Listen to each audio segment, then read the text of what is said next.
Bismillahirrahmanirrahim. وَلْتَكُنْ مِنْكُمْ أُمَّةٌ يَدْعُونَ إِلَى الْخَيْرِ وَيَأْمُرُونَ بِالْمَعْرُوفِ وَيَنْهَوْنَ عَنِ الْمُنْكَرِ. Assalamualaikum warahmatullahi wabarakatuh. Keutamaan dalam dua hal. Satu, membangun. Kalau sudah dibangun, bagaimana dimakmurkan? Dua hal ini. Banyak orang pintar bangun, tapi setelah jadi tidak ke masjid.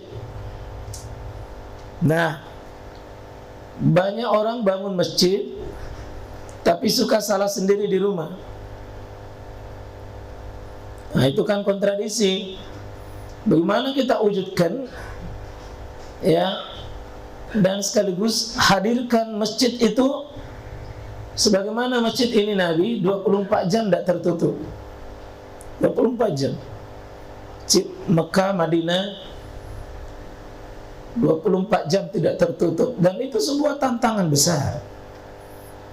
Bila nak kotori orang, ya kalau orang memang punya hajat buang kotoran, tidak apa-apa kalau kita bersihkan. Memang kalau selalu susahnya, Pak. Nah, susahnya itu nak bawakan ke isi itu pahalanya. Ini banyak orang tidak sadari. Banyak orang di sini pergi mandi, Ustaz. Alhamdulillah. Berarti nak suka ke air tak? Nah, tapi tumpah-tumpah air, ya lain masalah itu, lain babnya itu. Kesimpulannya ya, masjid sebenarnya siap melayani kebutuhannya orang. Jangan ditulis di sini dilarang tidur. Nah, kalau orang memang mengantuk, larang makan.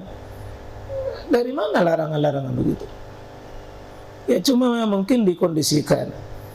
Ya ada ruangan makan, ada ruangan memang untuk bisa tidak tiduran. Ya. Itu PR besar. Tapi sebuah cita-cita mulia butuh pengorbanan mulia dan pengorbanan besar, Pak. Keutamaan membangun, jadi kita mau membangun dulu, fokus. Yang sudah membangun bagaimana memakmurkan. Jadi masjid-masjid kita yang ada sekarang ini sudah dibangun, bagaimana makmur? Apa keutamaan masjid?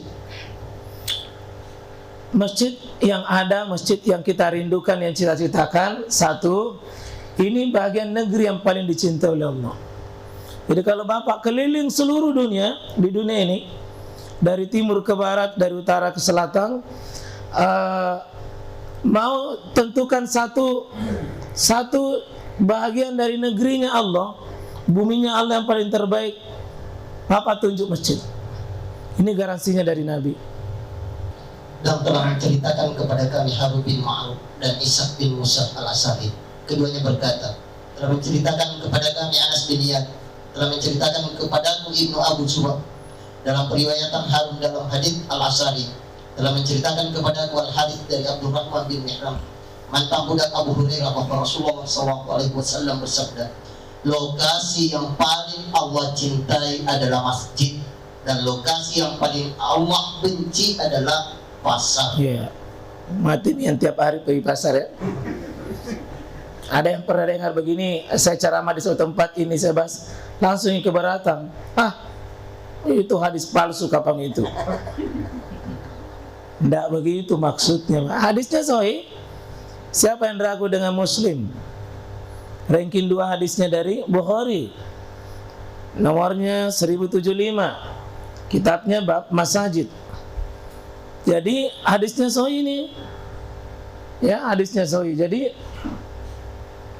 saya masuk di sini, anna Rasulullah SAW qala, ya ahabbul bilad, negeri yang paling Allah, daerah yang Allah paling cintai, ahabbu, paling Allah cintai, tempat yang paling Allah sukai adalah masajiduha, masjidnya. Ya, coba di seluruh bumi ini, meteran tanah yang Allah paling suka itu kalau ada masjid. Jadi mari kita kaplin Pak, sebuah kaplin kaplin buminya Allah yang paling Allah ahabbu, yang paling Allah suka itu masjid. Maksudnya apa? Amalan-amalan yang di bumi yang Allah sukai itu adalah amalan yang ada di masjid. Ya, amalan-amalan yang ada di masjid. Karena satu-satunya tempat di dunia ini boleh namanya Allah disandari, dijadikan mudah adalah cuma satu, Pak. Tidak diizinkan yang lain. Pesantren, panti asuhan, penghafal Quran, semua atas nama agama tidak boleh pakai namanya Allah di belakang. Kecuali cuma satu, Masajidullah, Baitullah, rumahnya Allah.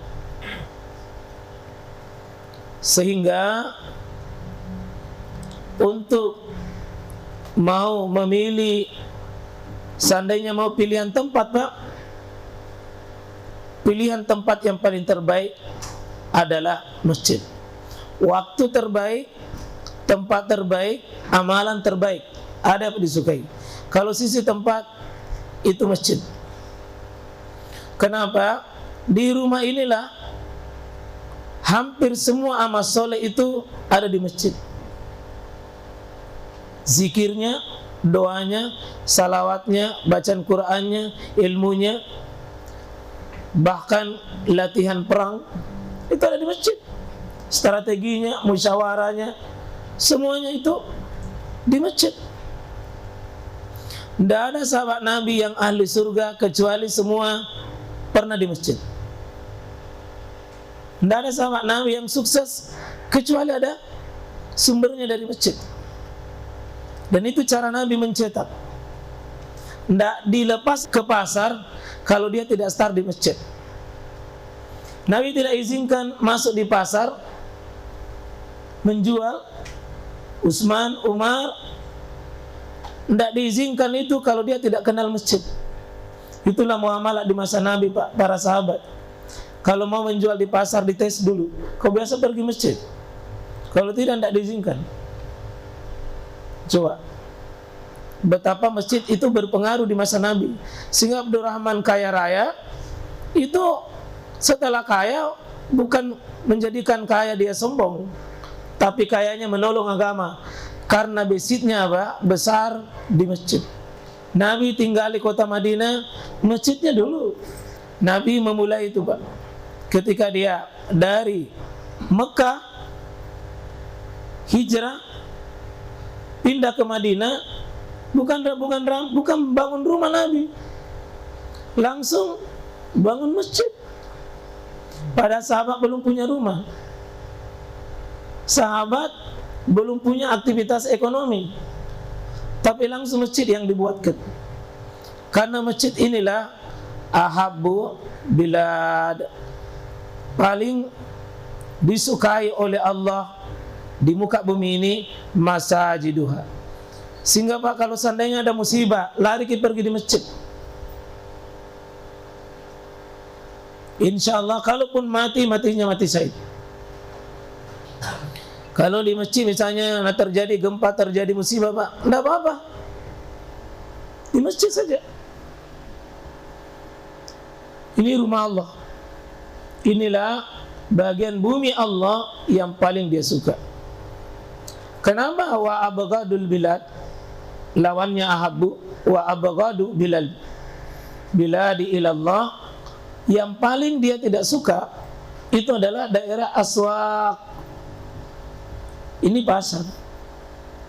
Karena pasar itu cenderung pada umumnya